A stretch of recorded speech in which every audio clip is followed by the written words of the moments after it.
प्रशासन सर्भे त्रुटि पुणी बाद पड़ा बहुचर्चित आदिवासी गाँ दुर्गा गाँ। प्रधानमंत्री आवास योजना रे घर पाइबार वंचित हेले 30 परिवार। लांजीगढ़ ब्लॉक आदिवासी अध्युषित दुर्गम अंचल प्रशासन सर्भे त्रुटि देखा मिली।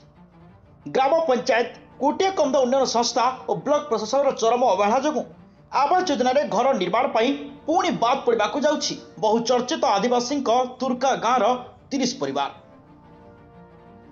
गत जनवरी मास 15 तारिख में प्रधानमंत्री नरेंद्र मोदी द्वारा वीडियो कॉन्फ्रेंस जरिया प्रधानमंत्री जनजाति आदिवासी न्याय महाअभियान सारा भारतवर्ष में 15 गोटी राज्य में शुभारंभ करथिले।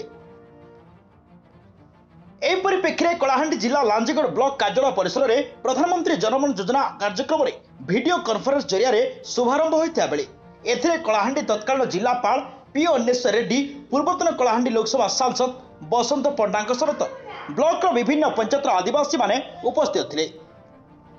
एही योजना रे समस्त को पक्का घर जोगाई बोली सुविधा दिया बोली प्रधानमंत्री वीडियो वार्ता जणाइथिले।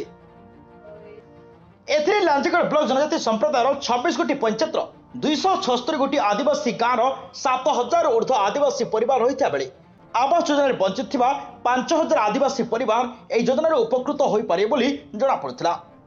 किंतु आदिवासी अध्युषित दुर्गम तुर्का गाँव में प्रशासन सर्भे त्रुटि देखा मिली। लांजी पंचायत सरपंच जमुना माझी, पंचायत अधिकारी साधुराम साहू और सर्भे दायित्व लांजीगढ़ कुटिया कंद उन्नयन संस्था और ब्लॉक प्रशासन पक्षर तमे आदिवासी तमर घर पर तालिका प्रस्तुत अच्छी बोली प्रतिश्रुति देते। किंतु सर्भे त्रुटि जो आवास योजना घर निर्माण पर पुणी बाद पड़ा जाउछंती बहुचर्चित आदिवासी तुर्का गाँव 30 परिवार। पूर्व तुर्का गाँव में रास्ता नथिबा जोगु ग्रामवासी बहुत दुख भोगुथिले। एपरिक सरकारी कर्मचारी, शिक्षक, अंगनवाड़ी, स्वास्थ्यकर्मी, डाक्तर, बीडीओ, सरपंच, विधायक, सांसद केही भी गाँव को जावाक मनु नथिले। ग्रामवासी एभली समस्या को दृष्टि रखी गत 2022 रे 100 वर्षर तुर्का गाँव में कौन झील सरकारी स्कूल रे पाठ पढ़ी नथिबा, गाँव कौन लोक कोविड टीका, गर्भवती शिशु को प्रतिशत टीका किंबा पोलियो बुंदा पाई नथिया भली गाँव विभिन्न समस्या को नहीं गणमाध्यम खबर प्रकाश पाइथिला। यहाँ पर प्रशासन पक्षर विभिन्न विभाग कर्मचारी गाँव को जीवा आरंभ करथिले। 2022 मसीहा मार्च 25 तारिख लांजीगढ़ कुटिया कंद उन्नयन संस्था और ब्लॉक प्रशासन पक्षर रास्ता निर्माण पर 12 लाख टंकार सहयोग मिलता। यहाँ पर गाँव को प्रथम करी रास्ता निर्माण कार्य आरंभ है।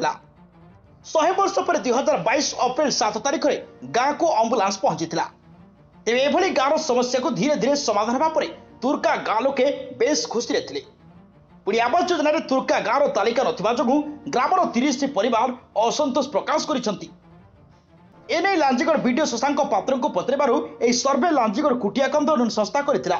तांकर सर्भे को नहीं आम ब्लॉक पक्षर वर्क ऑर्डर दि जाउछि, सेमाने केमिति गाँटी को छाड़ीदेले बोली प्रकाश करथिले।